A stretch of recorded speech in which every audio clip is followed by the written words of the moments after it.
하루 8분 한국 뉴스 종합 요약. 구독, 좋아요, 알람 설정 해두시면 매일 받아보실 수 있습니다. 안녕하세요, 시청자 여러분. 2025년 2월 2일 일요일 주요 뉴스를 전해드리겠습니다. 헤드라인 주요 뉴스.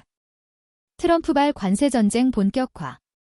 트럼프 미국 대통령이 현지 시간 4일부터 캐나다와 멕시코에 25%, 중국에 10%의 관세를 부과할 것이라고 밝혔습니다. 이번 조치로 인해 글로벌 무역 질서에 큰 파장이 예상되며 특히 반도체와 자동차 산업에 미칠 영향이 클 것으로 전망됩니다. 미국 상무부는 국내 산업 보호를 위한 필수적인 조치라고 강조했으며 한국을 포함한 주요 수출국들은 대응 방안 마련에 분주한 상황입니다. 캐나다와 중국은 즉각 보복 관세 부과를 예고하며 맞대응 태세를 취하고 있어 무역 갈등이 심화될 것으로 보입니다. 마은혁 헌법재판관 임명 논란 지속. 마은혁 헌법재판관 후보자 임명을 둘러싼 정치권 갈등이 계속되고 있습니다. 국민의힘은 헌법재판소의 권한쟁의 심판 인용에도 불구하고 임명을 거부해야 한다고 주장하는 반면 민주당은 법적 근거 없는 거부는 위헌이라며 강력히 반발하고 있습니다.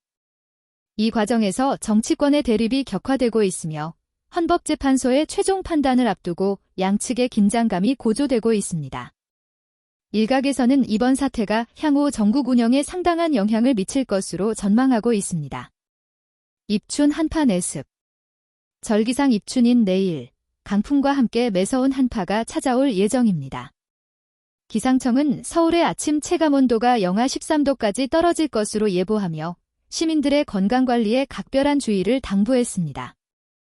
특히 중부지방과 강원도 산간 지역은 더욱 혹한이 예상되어 동상 및 저체온증 위험에 대한 경고가 발령되었습니다.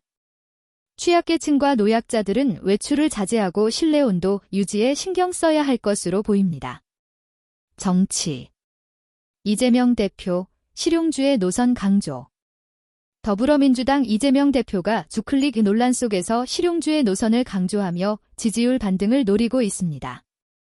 최근 경제정책에서 시장 친화적 입장을 보이며 중도층 공략에 나섰습니다. 그러나 당내 일부 의원들은 지나친 실용주의는 당의 정체성을 흐릴 수 있다며 우려를 표명하고 있어 당 내부의 갈등이 고조되고 있습니다. 이재명 대표는 변화는 생존을 위해 필요하다며 강력한 의지를 보이고 있습니다. 국회 2025년 예산안 처리 난항. 2025년도 정부 예산안 처리가 여야 간 이견으로 난항을 겪고 있습니다. 여당은 경제 활성화를 위한 대규모 투자 예산 편성을 주장하는 반면 야당은 복지 예산 확대를 요구하고 있어 합의점 도출이 쉽지 않은 상황입니다. 경제. 한국 1인당 GDP 일본, 대만 앞질러. 한국의 1인당 국내 총생산 GDP 이 일본과 대만을 앞질렀습니다. 한국은행은 첨단 산업 경쟁력 강화가 핵심 요인이라며 향후 지속적인 투자와 혁신의 중요성을 강조했습니다. 원달러 환율 1,200원 돌파. 원달러 환율이 1,200원을 돌파하며 3년 만에 최고치를 기록했습니다. 미중 무역 갈등과 글로벌 경기 둔화 우려가 주요 원인으로 지목되고 있습니다. 사회. 국립한글박물관 화재 발생, 유물 무사. 국립한글박물관에서 화재가 발생했지만 다행히 소장 유물에는 피해가 없었습니다. 소방당국에 따르면 전기 합선으로 인한 화재로 추정되며 초기 대응으로 큰 피해는 막을 수 있었습니다. 문화재청은 이번 사건을 계기로 주요 문화시설의 화재 예방 시스템을 전면 점검할 계획이라고 밝혔습니다. 특히 노후화된 전기 시설 교체와 자동 소화 시스템 보강 등이 주요 대책으로 논의되고 있습니다. 서울 지하철 파업 철회. 서울교통공사 노동조합이 예고했던 파업을 철회했습니다. 노사 간 극적인 합의가 이루어져 시민들의 불편은 없을 것으로 보입니다. 주요 합의 사항으로는 임금 3.5% 인상, 안전인력 200명 추가 채용, 근로조건 개선 등이 포함되었습니다. 서울시는 이번 합의를 계기로 대중교통 서비스 질 향상에 더욱 노력하겠다고 밝혔으며 향후 5년간 노후 지하철 차량 교체와 역사 시설 개선에 집중 투자할 계획이라고 발표했습니다. 전국 초중고 신학기 준비 본격화. 3월 새 학기를 앞두고 전국 초중고교의 준비가 본격화되고 있습니다. 교육부는 학생들의 학습 결손 해소와 기초학력 강화를 위한 다양한 프로그램을 준비 중입니다. 특히 AI 기반 개인 맞춤형 학습 시스템 도입, 메타버스를 활용한 체험형 교육 등 첨단 기술을 접목한 교육 방식이 주목받고 있습니다. 또한 코로나19 대응을 위한 방역 지침도 함께 마련되고 있습니다. 학교별 상황에 따라 유연한 대면 비대면 수업 운영이 가능하도록 하며 학생들의 정서적 지원을 위한 상담 프로그램도 강화될 예정입니다. 문화. 방탄소년단 정국, 미국 그래미 신인상 수상. 방탄소년단의 정국이 미국 그래미 어워드에서 신인상을 수상했습니다. K-팝 솔로 아티스트로는 최초의 쾌거입니다. 정국은 수상 소감에서 전 세계 팬들과 멤버들에게 감사하다며 소감을 전했습니다. 이번 수상으로 K-팝의 글로벌 영향력이 다시 한번 입증되었으며 한국 대중문화의 위상이 더욱 높아질 것으로 기대됩니다.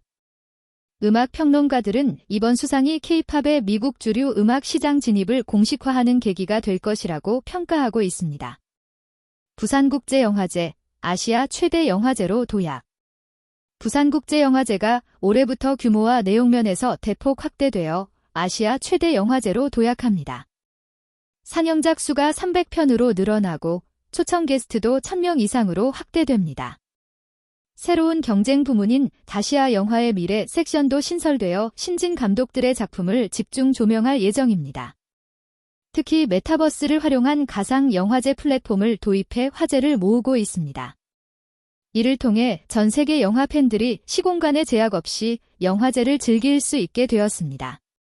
조직위원회는 이번 변화로 한국 영화 산업의 국제적 위상을 높이고 문화 관광 산업 활성화에도 기여할 것으로 기대하고 있습니다.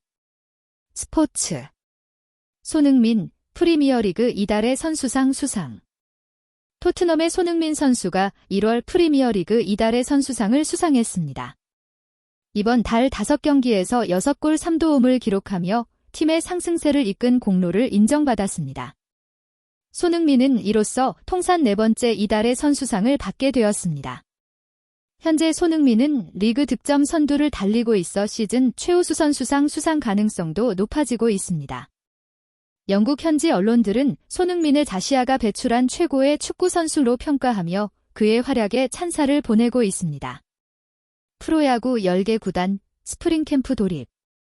KBO 리그 10개 구단이 2025 시즌을 위한 스프링 캠프에 돌입했습니다. 대부분의 팀이 미국, 일본 등 해외에서 캠프를 차리고 담금질에 들어갔습니다. 특히 올해는 신인 선수들의 활약이 기대되는 가운데 각 팀의 전력 구상에 관심이 쏠리고 있습니다. 국제. 미중 고위급 회담 결렬. 미국과 중국의 고위급 회담이 별다른 성과 없이 결렬되었습니다. 무역, 기술, 대만 문제 등 주요 현안에 대한 이견을 좁히지 못했습니다. 이번 회담 결렬로 인해 미중 갈등이 더욱 심화될 것으로 예상되며 글로벌 경제에 미칠 영향에 대한 우려가 커지고 있습니다. 양국 대표단은 회담 후 별도의 공동 성명 없이 각자의 입장만을 발표했습니다.